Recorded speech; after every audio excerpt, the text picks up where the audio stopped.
Hello दोस्तों, मैं हूं शशिकांत राय और आज से जो है हम सीटेट 2024 जो जुलाई में होने वाला है उसके लिए कुछ जो है आपको डेली लेक्चर वीडियो देंगे। और ये जो है स्टार्टिंग से होगा। आपका जो चाइल्ड डेवलपमेंट का जो पोर्शन है उसको पूरा जो है हम कंप्लीट करेंगे। और यहाँ पर जो डिटेल्स पूरी एक्सप्लेनेशन होती है, जो कॉन्सेप्ट होता है, वो सारी चीजें आपको यहाँ पे बाकायदा दिए जाएंगे। उसके साथ ही जो है आपको जो है कुछ लास्ट में आखिरी महीनों में आपको जो है हम आपको मल्टीपल चॉइस क्वेश्चंस भी जो है करवाएंगे। लेकिन फिलहाल आज का जो वीडियो है उसमें आपको स्टार्ट करेंगे सबसे पहला चैप्टर से। तो जो लोग भी अभी तक हमारे चैनल को सब्सक्राइब नहीं किए हैं, अगर वो इस नोट्स को पढ़ना चाहते हैं, क्योंकि हमने देखा है कि सीटेट का रिजल्ट काफी कम हो जाता है, बेसिक कॉन्सेप्ट क्लियर नहीं होते हैं, तो मैंने कोशिश की है, ठीक है, कि आप लोगों को जो है अच्छा है कि स्टडी मटेरियल जो है प्रोवाइड किया जा सके। तो आप लोग जो है चैनल को सब्सक्राइब कर लीजिएगा और इस वीडियो के बारे में अपने जो है राय जो है कमेंट बॉक्स में जरूर दीजिएगा। इसका जो शीर्षक है वो है विकास की अवधारणा और सीखने के साथ इसका जो है संबंध। सबसे पहले तो ये आप जान लीजिए कि इसका जो मेन पर्पस है इस लेक्चर को देने का या आपके लिए जो वीडियो बनाने का, उसका जो मेन पर्पस ये है कि आपको विकास की अवधारणा जो है वो स्पष्ट हो जाए। उसके साथ ही आपको सीखने के साथ इसके जो अंतर संबंधों का जो पता लगाना होता है, या भारत में जो प्राथमिक शिक्षकों के लिए व्यवहारिक अंतर्दृष्टि जो होती है, जिससे आप मल्टीपल चॉइस क्वेश्चन को इजिली जो है सॉल्व कर सकते हैं, वो आपको जो है कहीं ना कहीं गेन हो जाएगा। और सीटेट के अभ्यर्थियों को भी इससे बहुत फायदा होता है, क्योंकि जो है वैकल्पिक प्रश्नों के जो उत्तर होते हैं उसका अगर आपको बेसिक कॉन्सेप्ट नहीं पता है, सीटेट में जो वर्ड मीनिंग्स आपको जो है यूज की जा रही है अगर आपको नहीं पता है, तो कहीं ना कहीं आप जो है मल्टीपल चॉइस के जो ऑप्शंस होते हैं उसमें आप कहीं ना कहीं गलत आंसर जो है टिक कर देते हैं। तो आइए शुरू करते हैं। सबसे पहले समझ लेते हैं कि विकास की जो अवधारणा होती है वो क्या होती है। इसमें जो है आपके 5 चरण होते हैं, ठीक है, जिसमें जो है बच्चा सीखने की जो प्रक्रिया होता है उसको जो है संपन्न करता है। और या आप कह सकते हैं कि प्राथमिक वर्षों में जो विकास होता है इन 5 क्षेत्रों में ही प्रकट होता है बालक के अंदर। तो सबसे पहले जो इसका विकास का जो पहला स्टेप होता है वो होता है शारीरिक विकास, जिसमें आप लोगों ने पढ़ा होगा सकल और सूक्ष्म मोटर कौशल। सकल मोटर कौशल और सूक्ष्म मोटर कौशल। तो सकल मोटर कौशल और जो सूक्ष्म मोटर कौशल होता है बहुत ही छोटा सा डिफरेंस है, जिससे आप पता कर सकते हैं कि दोनों में डिफरेंस क्या है, अंतर क्या होता है। देखिए, जो सूक्ष्म मोटर कौशल होता है वो जो बच्चे की जो छोटी मांसपेशियां होती हैं, ठीक है, उनमें जो प्रक्रियाएं होती हैं, जो क्रियाएं होती हैं, उसमें जो विकास होता है उसको बोलते हैं हम लोग सूक्ष्म मोटर कौशल। और जो सकल मोटर कौशल होता है उसमें जो बच्चे की जो बड़ी मांसपेशियां होती हैं, जब वो अंतरक्रिया करता है और सीखने की कोशिश करता है तो उन मांसपेशियों में जो विकास होता है उसको बोलते हैं सकल मोटर कौशल। ये जो है बिल्कुल क्लियर एंड कट था कि सूक्ष्म मोटर कौशल और सकल मोटर कौशल में आप कैसे डिफरेंस कर सकें, ठीक है। यहाँ पर एक चीज और आती है कि जो शारीरिक विकास जो होता है वो समन्वय और समग्र शारीरिक कल्याण की परिपक्वता को ही जो है संदर्भित करता है या उसका मीनिंग बताता है, ठीक है। यहाँ पे एक चीज और है कि जो सकल मोटर कौशल होता है उसमें आपका हाथ, पैर, धड़ की जो मांसपेशियां या गतिविधियां जो शामिल होती हैं वह खास तौर से स्कूल में प्रयोग होती हैं, कार्यस्थल पे या घर में या अपने अपने रोजमर्रा के जो जीवन में उसका प्रयोग किया जाता है। सकल मोटर कौशल जो बड़ी मांसपेशियों का प्रयोग होता है आप स्कूल, ठीक है, जहाँ पे काम करते हैं, घर में, हर जगह किया जाता है। और जो सूक्ष्म जो मोटर कौशल होता है यार, इसको आप सूक्ष्म मोटर कौशल को ललित मोटर कौशल भी जो है कहा जाता है। और इसमें जो है उंगलियां, कलाइयों का उपयोग जो है बच्चा करना जो है सीखता है। तो कहीं ना कहीं जो क्रम के हिसाब से अगर आप देखेंगे तो सबसे पहले सूक्ष्म मोटर कौशल का विकास होता है और उसके बाद जो है सकल मोटर कौशल का जो है विकास होता है। दूसरी चीज होती है आपका जो विकास के जो अगला स्टेप आता है वो होता है संज्ञानात्मक विकास।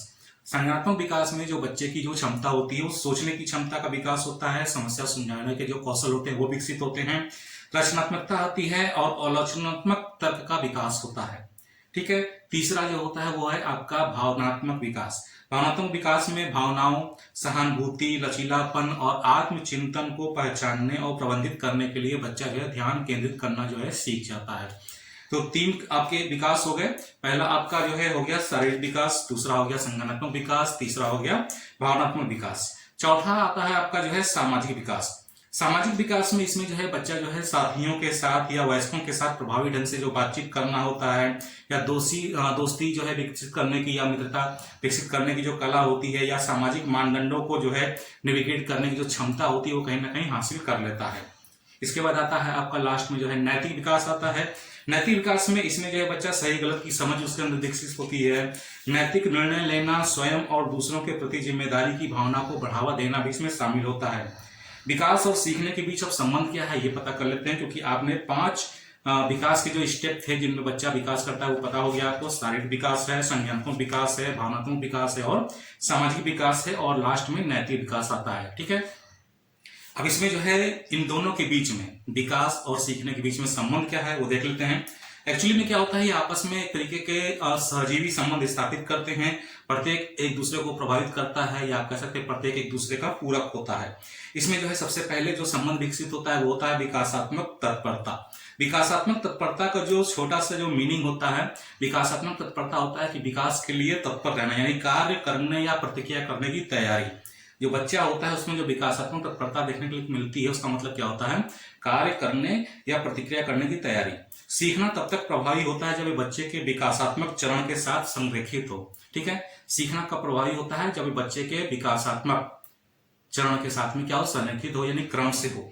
इसके साथ ही जिसमें बालक चुपचाप बैठने, ध्यान केंद्रित करने और अपने साथियों के साथ सहयोग पूर्वक बात करने के लिए तैयार है, इसका मतलब है कि वो स्कूल जाने के लिए तैयार है। तो यानी कि विकासात्मक तत्परता का जो मीनिंग बेसिक जो प्रभाव पड़ता है कहीं ना कहीं बच्चे की स्कूल जाने की तैयारी को इंडिकेट करता है कि बच्चा पूरी तरीके से स्कूल जाने के लिए रेडी है। इसके बाद आता है समीपस्थ विकास क्षेत्र, जिसको जो है ZPD के नाम से जाना जाता है, और वायोगोत्स्की ने इसका जो है डेवलपमेंट किया था, जिसको आप कहते हैं जोन ऑफ प्रॉक्सिमल डेवलपमेंट।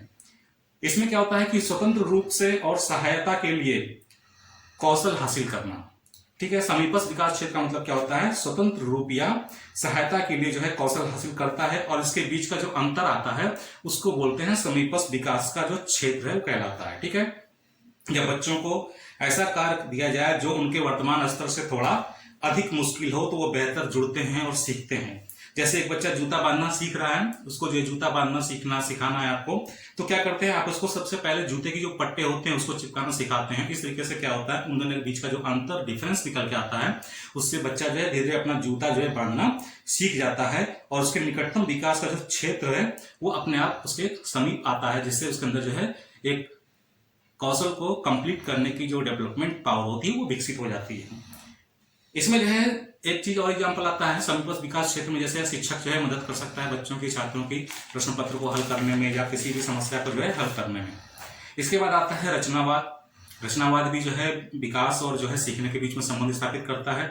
इसमें शिक्षक जो है सुविधा प्रदाता के रूप में कार्य करता है। पूछताछ आधारित दृष्टिकोण के माध्यम से अर्थ निर्माण में छात्रों का मार्गदर्शन किया जाता है। यह एक प्रकार से सीखने के पूर्व अनुभवों और पर्यावरण के साथ बातचीत के आधार पर ज्ञान को निर्माण की एक सक्रिय प्रक्रिया के रूप में देखा जाता है। फिर इसके बाद जो अगला जो संदर्भ आता है वो होता है सामाजिक और सांस्कृतिक संदर्भ का। इसमें मान्यताओं, मूल्यों, व्यवहारों को आकार दिया जाता है। यह समावेशी शिक्षा वातावरण के लिए विशेष रूप से जो है आपका उत्तरदायी होता है। और आखिरी में आता है भावनात्मक जुड़ाव। भावनात्मक जुड़ाव में आता है इसमें छात्रों के आत्मसम्मान का पोषण करना, सुरक्षित माहौल बनाना, जोखिम लेने और अन्वेषण को प्रोत्साहित किया जाता है। ठीक है, अब इससे जो है व्यवहारिक निहितार्थ क्या निकल के आता है, प्रैक्टिकली आप क्या सीखते हैं कि विकास की अवधारणा और सीखने के साथ जो है संबंध जो है, इससे आपने क्या सीखा, इसमें क्या क्या पॉइंट्स मिलते हैं। इसमें मिलता है कि विभिन्न शिक्षण आवश्यकताओं, क्षमताओं और रुचियों को समायोजित करना सिखाता है। इसके साथ ही नीतियों को तैयार करता है, पॉलिसी तैयार करता है शिक्षण के लिए। सक्रिय शिक्षण कैसे प्रदान किया जाता है ये भी आपको पता चलता है। सहयोगात्मक शिक्षण जो है कैसे जो है तैयार होता है ये भी पता चलता है। प्रतिक्रिया और चिंतन के अवसर कैसे प्रदान किए जाते हैं ये भी इसमें जो है आपको सीखने को मिलता है। इसके साथ ही सीखने के प्रति उत्साह, जिज्ञासा और आजीवन सीखने की संस्कृति को जो है विकसित करता है। तो कहीं ना कहीं विकास की अवधारणा और सीखने के साथ इसका जो संबंध होता है आपस जो है काफी संबंधित होते हैं, जिससे जो है शिक्षक इन प्रक्रियाओं को अपना करके किसी बच्चे के अंदर जो है विकास को जो है आगे प्रोत्साहित कर सकता है। तो उम्मीद करते हैं कि वीडियो आपको जो है पसंद आया होगा। वीडियो जो है पसंद आएगा तो वीडियो के लिए कमेंट बॉक्स में कमेंट करना ना भूलिएगा, चैनल को सब्सक्राइब कर लीजिएगा और जल्दी मिलते हैं। इसका जो नेक्स्ट टॉपिक होगा बिल्कुल सिलेबस वाइज चल रहे हैं, जो नेक्स्ट टॉपिक होगा उस पर वीडियो लेकर के आते हैं, तो अपना इस वीडियो पर राय देना ना भूलिएगा। जल्दी मिलते हैं नए वीडियो के साथ में, तब तक के लिए इजाजत दीजिए, धन्यवाद।